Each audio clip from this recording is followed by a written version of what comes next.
para nós cristãos, como nós devemos encarar esses sinais? Como o cristão tem que lidar com os sinais eminentes da volta de Cristo? Eu acabei de dar uma aula agora à tarde para os meus alunos e eu disse o seguinte para eles: o pregador ele tem que estar antenado a tudo que acontece para ele ser um cara atual, para utilizar a atualidade do mundo como confirmação da Bíblia.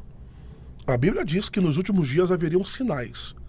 E é o prenúncio, não é a volta de Cristo, é o prenúncio da volta. Acontecerá mais rumores e mais sinais do prenúncio da volta de Cristo. Então a igreja tem que estar atenta à luz dos acontecimentos e tem que estar preparado. Paulo falou assim para Timóteo, capítulo 2, capítulo 2 de 2 Timóteo, Paulo falou assim, ó: procura apresentar-te a Deus como obreiro aprovado, de que não tem do que se envergonhar e que manuseia bem a palavra da verdade. Quando Paulo falou para Timóteo, procura apresentar a Deus como alguém aprovado, essa aprovação não é um ok de alguém.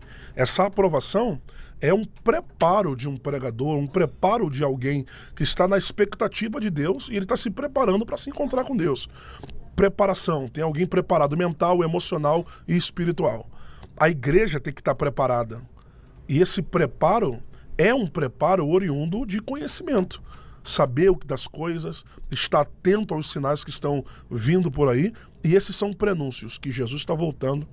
Aquilo que segundo Cantares capítulo 2 falou: eis aí a voz do meu amado, ele vem andando reluzindo sobre os outeiros, o meu amado diz, formosa minha e vem, porque esse que passou o inverno, a chuva cessou e se foi, aparecem as flores no campo e o tempo de cantar chegou.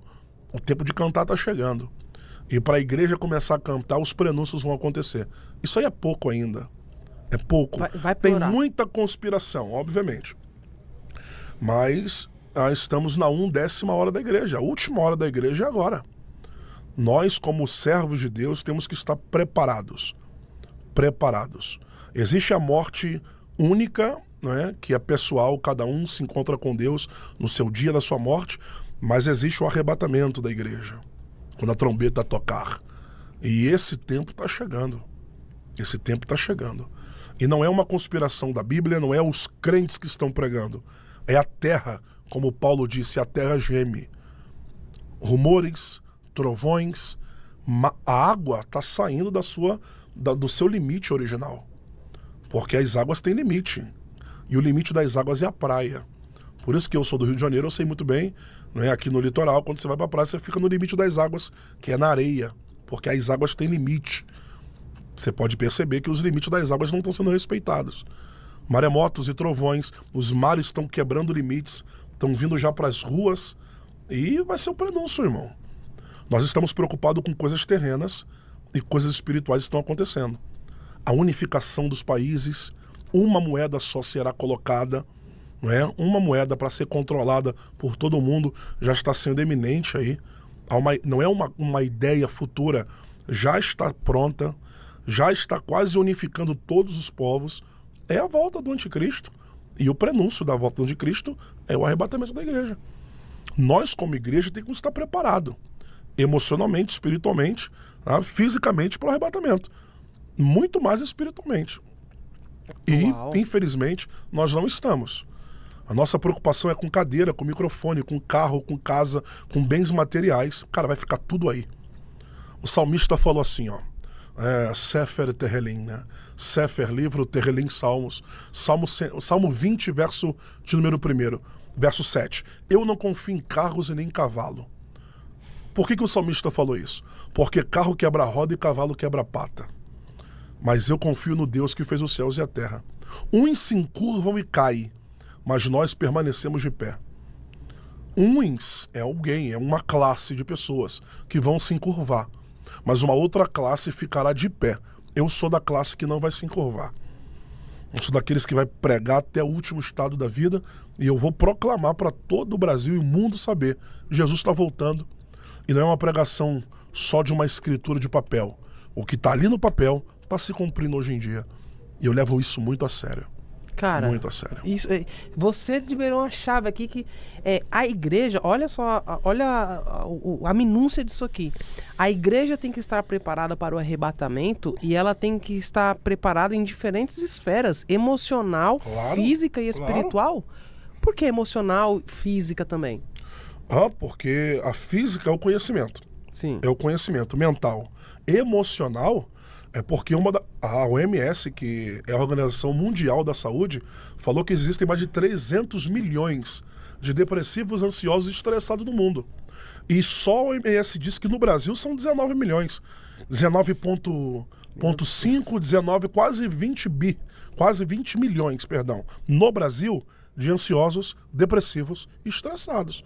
Então, quando você está mal emocionalmente, você não faz nada bem. E a pessoa que mais você culpa é Deus. Porque é mais fácil você culpar quem você não vê do que quem você está vendo. Todo mundo coloca a gente mal, mas a gente coloca a culpa em Deus sempre. Sai da igreja, desvia de Deus quando está mal. Né? E sempre o problema é Deus, mas na verdade Deus é a solução. Porque depressão é excesso de passado, estresse de presente e ansiedade de futuro. Por que Deus é a cura? Porque Deus é o Deus do ontem, do hoje e do amanhã. Ontem depressão, hoje estresse, amanhã ansiedade. Enquanto isso, a igreja brasileira e mundana está tão terrena que a gente diz, Deus me dá carro. E na verdade a oração não é carro. A oração é, Deus, se aproxima de mim. Deus me dá coisas. Não, se aproxima de mim. Porque quando essa chave virar na nossa cabeça, que quanto mais perto de Deus, mais perto eu estou das coisas que eu preciso, eu paro de orar pelas coisas e oro para Deus. Quem está perto de Deus está perto de carro. Quem está perto de Deus está perto do casamento. Quem está perto de Deus está perto da riqueza. Então, em vez de orar para a riqueza, eu oro para Deus, porque é perto de Deus que estou perto de tudo aquilo que eu preciso. Por isso que a Bíblia diz, buscai primeiro o reino de Deus. E a sua justiça. E as demais, Deus sabe o que eu preciso. Esse antropocentrismo da igreja atual, e quando eu falo sobre a igreja atual, é porque eu vivo ela, eu sou a igreja. Então a igreja brasileira é antropocêntrica demais. Homem, centrismo, centralização. O que é antropocentria? É o homem no governo, é a igreja do homem. Fizeram uma pergunta para mim, como é que vai a igreja? Eu falei, é de Cristo ou a do homem? Uau. Porque a de Cristo vai mal, vai bem, a do homem que vai mal. Foi o Uber que me trouxe pra cá, do hotel pra cá. Ele, você é pastor? Eu falei, sou pastor. Daí, cara, já fui da igreja, mas há muito tempo que eu não vou pro culto. Eu falei, e por que não? Ele, tive alguns probleminhas na igreja, eu preferi me desviar. Mas como é que tá o evangelho no Brasil? Aí eu falei, do homem ou de Cristo? Aí ele falou, e perguntou, tem do homem e tem de Cristo? Eu não sabia. Eu falei, porque do homem vai mal, de Cristo vai bem. Se você se convertesse ao evangelho de Cristo, você não saia da igreja até hoje. Aí ele virou, começou a dirigir e parou de falar comigo. Tem um ditado, inclusive, que diz assim, quem saiu da igreja por causa de alguém, nunca esteve nela por causa de Cristo. Isso é uma verdade? É uma verdade, mas existem pessoas que têm experiências. Sim. Não é? A igreja do homem, ela deu um link fora da igreja de Cristo. Porque todo mundo começou em Cristo, né? Todo mundo começou crente, todo mundo começou fiel. Mas o poder, a grandeza, o antropocentrismo vai nos desconectando. A gente para de buscar, para de orar, para de ser aquilo que Deus queria que nós fôssemos e começamos a nos envaidecer por aquilo que a igreja nos permite. Uau. Por exemplo, a igreja me deu tudo que eu tenho hoje. Eu vivo disso. Eu estudei para isso. Eu larguei e abdiquei de toda a minha vida para me formar no que eu faço hoje. Então tem um detalhe. Se eu não colocar minha cabeça em Cristo, eu me ensoberbeço toda hora. Porque o lugar que mais se perde Jesus, sabe onde é? Onde? Dentro da igreja. Não, calma. O lugar onde mais se perde Jesus dentro da igreja? Isso aqui tem que parar pra pensar, porque o lugar da igreja é que lá te acha Jesus. Isso. Mas paradoxalmente, o lugar que mais se perde Jesus é na igreja. Por quê? Por quê? Porque as pessoas acham que tem Jesus, param de buscá-lo para ver coisas da igreja. Por isso que a gente desvia da igreja. Porque a gente olha para pecado do irmão, para a saia de alguém, para o tamanho de alguém, para quem tem o que eu não tenho, aí a gente sai da igreja. Biblicamente, agora, para não ficar um achismo e uma conversa vazia, Maria e José levaram Jesus para a festa. Só que eles se vislumbraram pela beleza do Beit HaMikdash, né? Que a palavra hebraica para Beit é templo. Eles se vislumbraram com o templo, ficaram tão vislumbrados com a beleza da festa, que Jesus se dispersou dos pais. Sabe quando eles foram dar conta de Jesus? Quando eles chegaram em casa. Porque acabou a festa, entraram no carro da caravana, voltaram para Jerusalém. Com a nostalgia da festa. E cadê Jesus? Como é que o pai esquece do filho? E adivinha onde Jesus estava perdido? Lá na igreja. No templo. No templo. Por que os pais perderam Jesus no templo? Porque há tanta beleza no templo hoje em dia que as pessoas olham para a beleza e esquecem de Jesus. Meu Deus. Então, hoje em dia, o lugar mais fácil de perder Jesus é na igreja. E agora, dentro disso, eu tenho uma pergunta. É possível alguém perder Jesus dentro da igreja? E é possível também alguém estar perdido dentro da igreja? É a mesma função. É a mesma função. Quando você se perde dentro da igreja, é porque você perdeu o seu foco. Que é Cristo. Que é Cristo. Paulo falou assim em Filipenses 3, 12 e 13. Não que eu seja perfeito, ou que já tenha alcançado, mas uma coisa eu faço, esquecendo-me de tudo que ficou para trás e avançando para aquilo que está diante de mim, eu prossigo para o alvo, pelo prêmio da soberana vocação.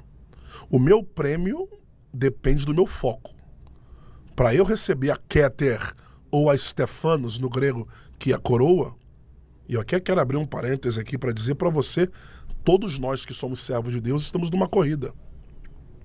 E na corrida da vida não recebemos troféus terrenos. Mas a recompensa do fiel que vai até o final é a coroa. Segundo a Bíblia, 5 tipos de coroa para quem for fiel. Número 1, isso aqui não é pregado todos os dias, né? Isso aqui é soteriologia. Isso aqui é o conceito da salvação. São 5 tipos de recompensa para quem é fiel a Deus. Número 1, coroa da incorruptibilidade. Segundo Paulo escreveu em 1 Coríntios 9, Paulo falou assim, ó, eles correm atrás da coroa corruptível. Eles quem? Os atletas. Porque Paulo incita a cultura grega. Sim. E grego aqui é a cultura das Olimpíadas, em Atenas, que é o berço mundial da cultura. Olha como é que a Bíblia é atual. Paulo falou assim, ó, eles correm atrás de medalhas. Por isso se preparam para vencê-las. Porque a coroa que eles recebem no final da corrida é uma coroa corruptível. Corruptível. Aquilo que se corrói, aquilo que o tempo leva. E mesmo assim, sabendo que terreno, recompensas da terra, a terra leva com o tempo, os atletas da terra se preparam para recebê-la. Aí vem nós que somos crentes, que tínhamos que nos preparar para receber a coroa da incorruptibilidade. Porque a diferença da coroa de cima para de baixo é que a de baixo vale por um momento, depois não vale mais nada. E a coroa de Deus? O fiel recebe a recompensa da incorruptibilidade. Estamos numa corrida. Paulo falou assim, ó, estou correndo até chegar à estatura de varão perfeito. Eu estou caminhando, eu estou numa corrida. E o prêmio da soberana vocação é a recompensa que eu recebo por permanecer focado. Quem sai da igreja, e eu já ensino depois, eu falo agora para a gente não perder o time, coroa da incorruptibilidade, coroa da justiça, 2 Timóteo capítulo 4, verso de número 8. Paulo falou assim, ó, desde agora a coroa da justiça me está guardada. A segunda coroa que você vai receber, se for fiel a Deus, é a coroa da justiça. Terceira coroa, coroa da glória. Quarta coroa, coroa da alegria. Quinta coroa, coroa da vida. O Apocalipse disse que aqui, isso aí, aqueles que permanecem até o final, dar-lhe a coroa da vida. Então, nós que somos servos de Deus, estamos numa corrida. Você está no seu corre. E nós estamos numa corrida cristã. Conquistamos aqui embaixo.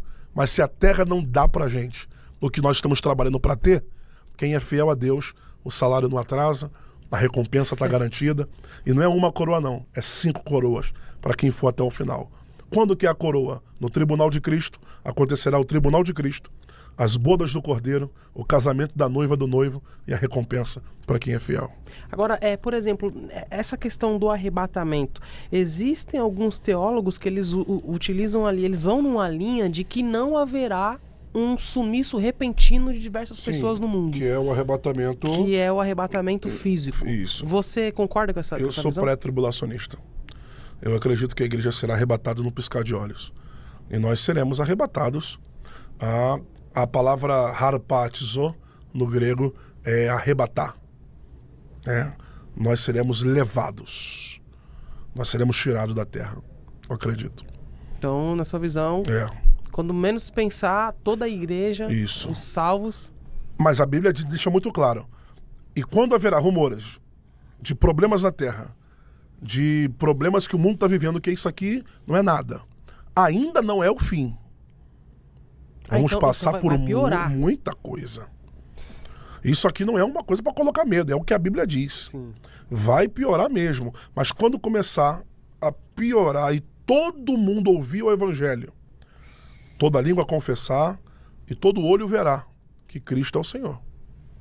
Toda língua confessará e todo olho verá. Isso. A gente pode dizer, por exemplo, que a internet tem uma certa participação nessa corrida pelo arrebatamento? Você acredita que a internet ela foi criada e, não sei se diretamente para cumprir um propósito ou se não, mas você acredita que a internet ela pode ter uma grande participação naquele seguinte ponto: todo olho o verá, toda língua confessará. Yang, eu não sei se a internet ela é um agente de Satanás Ou de de Deus. Deus. É uma incógnita. É uma incógnita, só que eu sei que é também 50-50.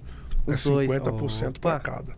Vamos entender isso. Porque a obra evangelizadora, como nós estamos aqui, Brasil inteiro vai ouvir, os meus seguidores junto com os seus vão se unir e todo mundo vai vir aqui através da internet, gente do Brasil inteiro e fora do Brasil.